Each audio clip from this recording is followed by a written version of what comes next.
اور یہ لوگ ابھی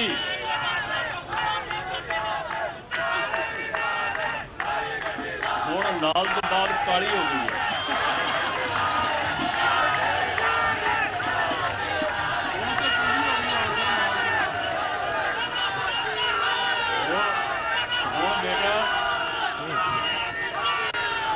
بیٹا لال تو بعد اور کالی ہو گئی.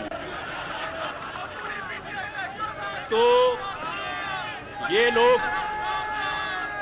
لوگ جو ہمارے لوگوں کی شرافت کا ناجائز فائدہ اٹھاتے تھے، یہ ہم جب کبھی کسی بازار میں کسی جگہ جاتے تھے تو آگے سے ان کو اس نے سکھایا ہوا تھا، سمجھایا ہوا تھا کہ جب کسی مخالف جماعت کے بندے کو دیکھو تو اسے گالیاں دو، اسے چور کہو، اسے ڈاکو کہو. اس نے نوجوانوں میں نفرت کے ایسے بیج بوئے، اس نے نفرت کے ایسے بیج بوئے کہ ان نوجوانوں کو اس نے نفرت کی آگ میں اندھا کر دیا. انہیں یہ معلوم نہیں پڑا کہ وہ احتجاج کرنے کے لیے کس طرف جا رہے ہیں. اور انہوں نے ایک ایسے گھر میں داخل ہو کے، جس گھر میں قائد اعظم محمد علی جناح رہتے رہے، جو ان کی ملکیت تھا، انہوں نے بعد میں اپنی پاک فوج کو عطیہ کر دیا. اور وہاں پہ اس پورے ایریا کے کور کمانڈر جو ہے وہ ایک پورے ایریا کو جو ہے وہ اس کا دفاع کا ذمہ دار ہوتا ہے. اس کے گھر میں یہ لوگ داخل ہوئے، ہر چیز کو لوٹا، پہلے لوٹ مار کی. آپ ان کا کریکٹر دیکھیں، آپ ان کی صورتحال دیکھیں. پہلے ہر چیز کو لوٹا اور اس کے بعد آگ لگا دی. میرے بھائیوں اس گھر میں کیا صرف گھر کا سامان تھا؟ اس گھر میں جو ہے وہ کیمپ آفس تھا کمانڈر کا. اس گھر میں ایک لیپ ٹاپ جو پڑا تھا، اس میں اتنی قیمتی انفارمیشن تھی. لگتا ہے ان لوگوں نے اس کو جلا دیا یا انہیں اٹھا کے لے گئے. اب کیا یہ فوج کی ذمہ داری نہیں ہے کہ ان چیزوں کو جو ہے وہ برآمد کرے؟ اور ان لوگوں کو جن لوگوں نے اس حد تک جا کے ملک کے دفاعی نظام کو ٹریسپاس کیا ہے، ان کو گرفتار کرے اور ان کا ملٹری کورٹ میں مقدمہ چلائے. یہ کلبھوشن سے